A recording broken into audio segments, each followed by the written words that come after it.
Buenas noches, bienvenido a esta segunda parte del guión de clase 6, que tendrá varias por la gran extensión que tiene. Hoy hemos terminado, siempre termino yo un poco casi con prisa, que si os explico, no os explico. Estaba hablando yo de la estructura central del decálogo, de esa pieza central formada por el tercer y cuarto mandamiento, que son simétricos. Está paternidad y filiación. El pater familia, decíamos, al reconocer que ha sido liberado él y el pueblo de Egipto por Yahvé, que recibió la liberación también del trabajo que veíamos en Génesis 1, la transmite a aquellos que están bajo subordinados a él, bajo su jurisdicción. Y a la vez el Hijo, al reconocer que ha recibido la vida de Dios, pero a través de su Padre, honra la paternidad divina. De manera que ambos mandamientos, a través de las categorías de paternidad y filiación, pues engarzan perfectamente los deberes para con Dios y para con el prójimo. Esa doble simetría que ya hemos visto. Bueno, pues decíamos que la tercera parte del decálogo, ahí tienen las citas, Éxodo 20, 13, 17 y Deuteronomio 17, 21, contiene 6 mandamientos formulados de manera apodíctica. Recordad lo que decíamos que era la ley apodíctica, concisas y universales. No tienen una fundamentación o una explicación que justifique el cumplimiento y se sitúan en el ámbito de la acción y hacen referencia a, aquí pongo ámbitos, pero podríais para no repetir en el guión, podríais cambiar para decir aspectos, podría decir, por ejemplo, aspectos fundamentales de la existencia, ¿de acuerdo? Del hombre. ¿Cuáles son estos aspectos? La vida, el no matar es la vida, el ligamen conyugal, la mujer es carne de su carne, o sea, la familia. Por un lado está la vida de la persona, que es lo más importante que tienes, la vida, porque si te la quitas no tienes más nada. En la mujer y la familia, que es carne de su carne, que es la que va a transmitir esa misma vida, que es la unidad básica de convivencia, y los bienes necesarios para sobrevivir o para tener una vida digna. O sea, tenemos, por tanto, lo básico, lo que no te pueden quitar, que es la vida, cómo tú transmites la vida y cómo la vives, que es la familia, la mujer particularmente, y qué medios y qué bienes necesitas para esa vida.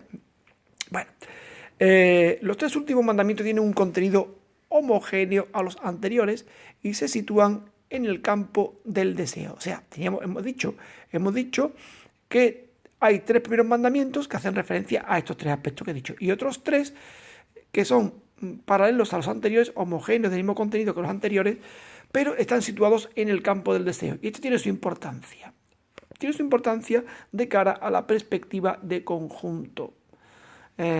¿Por qué? Porque esa perspectiva está enfocada de la siguiente manera. Va enfocada en una progresión que va desde la consideración de los actos externos al principio interior que los causa y a su vez a la causa. O sea, va de la mano, homicidio, adulterio y hurto, o sea, la acción en sí, pasa después a la boca, que en realidad es un estadio previo, los falsos testimonios, y finalmente al corazón, malos deseos. Es decir, no se trata, por tanto, de dar un simple elenco de mandatos, sino mostrar la motivación última de estos mandatos. Por tanto, ¿cómo sería esto? Pues dice bien, ¿cómo se articula esta parte del decálogo? Se articula en sentido inverso, se empieza por la acción y se termina por el deseo. ¿Por qué? Porque se trata de mostrar cómo he llegado yo a obrar de una manera determinada. Yo llego a hablar de una manera determinada porque antes he expresado, he verbalizado, aunque sea interiormente, eso que quiero hacer. Y eso lo he expresado y lo he verbalizado porque antes lo he deseado. Yo deseo hacer una cosa que no está bien. Después le doy forma a esa idea, verbalizándola mental o exteriormente. Y finalmente la transformo en acción, sea acción de boca o sea acción de mano. Por tanto, es la estructura que plantea el decálogo respecto a la acción humana, que además es una estructura bastante atinada. Finalmente, las 3 partes del decálogo abarcan todos los lugares simbólicos de la vida del hombre. El templo, donde desarrolla el culto, porque la santificación viene dada al templo, la familia, que ya la hemos visto, y la comunidad como espacio de relaciones públicas. Todo está abarcado. El ámbito religioso con la santificación del nombre de Dios, del templo, de la abolición de la idolatría, etcétera. La familia, con los mandamientos relativos a ella, y finalmente los mandamientos comunitarios con respecto al resto del prójimo. Vemos que todo está perfectamente cubierto por el Decálogo. De hecho, en el Deuteronomio, el gran código legal, el código deuteronómico, se estructura también de modo tripartita, de modo a especular, a modo de espejo, de esa estructura del Decálogo. ¿Veis? Como está todo bastante bien engranado y articulado. Vamos a ver después de que hemos dicho ya el Decálogo, que es el aspecto mollar de la Torá, es sintético, pero es el corazón mismo de la ley. Vamos a ver el primero y más antiguo de los grandes códigos legales del Pentateuco, que no es sino el código de la alianza. Lo encontramos en Éxodo 20, 22 a 23, 19. Bueno, damos este nombre a esa colección de leyes, y la denominación procede lo tenéis ahí en el guión, de Éxodo 24:7. Moisés tomó el libro de la alianza, como se le llama ese nombre, pues los autores dieron en denominarlo código de la alianza. Desde el punto de vista de los contenidos, además de elementos estrictamente jurídicos correspondientes al derecho civil y criminal, se pueden distinguir los religiosos, los cultuales, los éticos y los sociales, de manera que responden a la clásica división tripartita ius, ethos y cultus, con la que se pretende hacer una síntesis de todos los elementos que afectan la vida del hombre. Hoy en día, el ius, el ethos y el cultus aparecen como realidades socialmente separadas. Toda persona que medianamente analice la realidad verá que el aspecto religioso no se implica con el aspecto civil, con el ius, con el aspecto jurídico, ni tampoco con el aspecto moral. Hay una moral religiosa, pero hay morales que no son religiosas. Y después hay un derecho positivo que no tiene por qué tener una vertiente religiosa.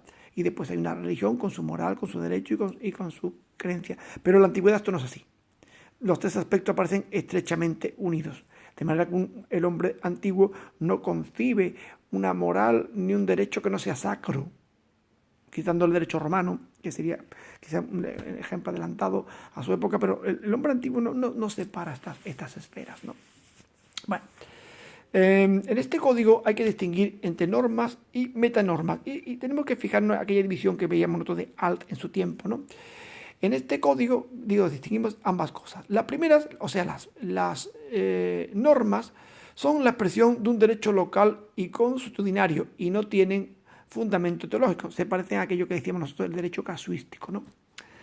Estas normas afectan a diferentes ámbitos de la vida social y regulan las relaciones de vecindad y no constituyen la expresión de una reflexión específicamente religiosa. Su proximidad con la formulación de las colecciones del Próximo Oriente Antiguo es notable. Es decir, son leyes para regular la convivencia.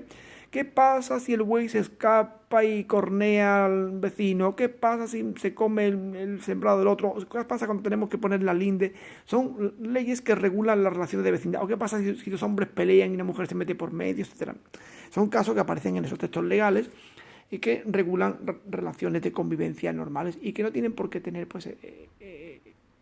un aspecto específicamente religioso y que están recogidas en los grandes códigos legales del Oriente antiguo, voy a hacer por ejemplo el código de Hammurabi, ¿no? Bien,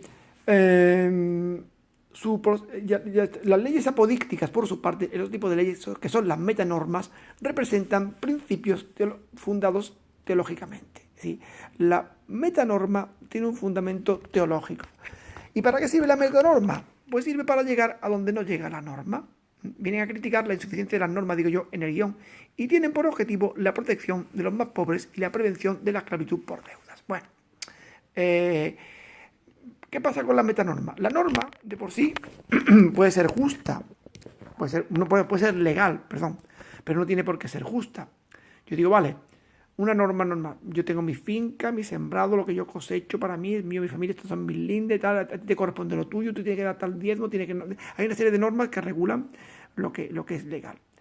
Pero, sin embargo, hay sectores de la sociedad que quedan desprotegidos, porque yo digo, bueno, vale, yo tengo mi cosecha, pero hay uno que es pobre, un inmigrante, la viuda, el huérfano, que yo podría ayudarle, pero de suyo, con el derecho en la mano, no tendría obligación lo mío es mío, yo no tendría obligación de socorrerle. Por tanto, la norma, lo legal, tiene una laguna, que es que deja personas a la intemperie. Así que aparecen los profetas, fundamentalmente los profetas del norte, Amós y Oseas, y los primeros profetas del sur, Isaías y Miqueas, en el reino de Judá, que van a traer una reflexión social importante que se va a traducir en una influencia en este código legal. ¿Para qué es la metanorma? La metanorma es algo que va más allá de lo estrictamente legal, buscando el sentido un sentido de justicia social. Lo mío es mío, pero tú tendrías que ocuparte de ese que se puede quedar sin nada. Y eso se ancla en un principio teológico. ¿Por qué? Cuando siegues, no espigará, sino que dejará para que venga la viuda, el huérfano y el emigrante. Cuando coja tu aceituna, no la rebuscará, etcétera, etcétera, ¿no? Podéis ver todos esos textos en el Pentateuco. ¿Para qué se hace eso? Uno tendría derecho a coger hasta el último grano de su mies. Uno tendría derecho a coger hasta la última aceituna de su olivar. Uno tendría derecho a aprovechar la cosecha al máximo. Pero entonces había personas que quedarían desguarnecidas. Así que aparece esta metanorma que se funda en el derecho divino. Dios aparece como el protector de esos desvalidos y el que te ha dado los dones para que tú comas de ello y eso y te pide a su vez que tú hagas esa labor de benefactor con los otros. Esto también tiene su inspiración en normas del Próximo Oriente Antiguo, que eran mucho más pragmáticas. El empobrecimiento por deuda y la venta por deuda era a cierto punto normal. Había ciclos económicos malos en la que la gente se empobrecía tanto que el rey tenía que declarar una especie de amnistía, ¿no?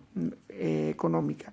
Pero bueno, los reyes ya toman ese tipo de situaciones, la reinterpretan teológicamente y elaboran esta metanorma. El derecho del pobre, el derecho del huérfano, del inmigrante, de la viuda, están garantizados por Yahvé y realmente por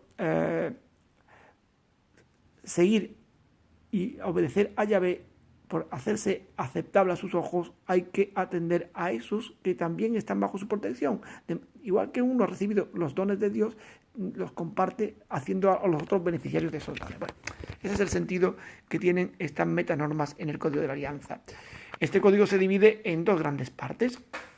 La primera abarcaría Éxodo 21, 1 a 22, 16, y contendría fundamentalmente leyes casuísticas en tercera persona, muy cercanas al derecho mesopotámico, como habíamos visto anteriormente, y Éxodo 22, 17, 23, 9, que contiene una mayoría de leyes muy breves en segunda persona, próximas al derecho consuetudinario y la doctrina sapiencial.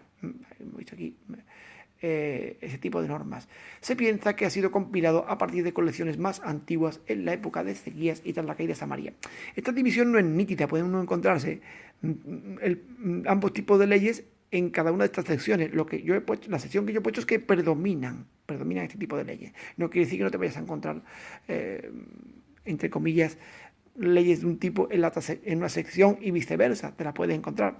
Pero digo, lo he puesto por predominio de este tipo de leyes. No se puede establecer, yo cuando aplicaba la ley apodíctica y casuística, ¿verdad? No se puede establecer una distinción neta tan fácilmente.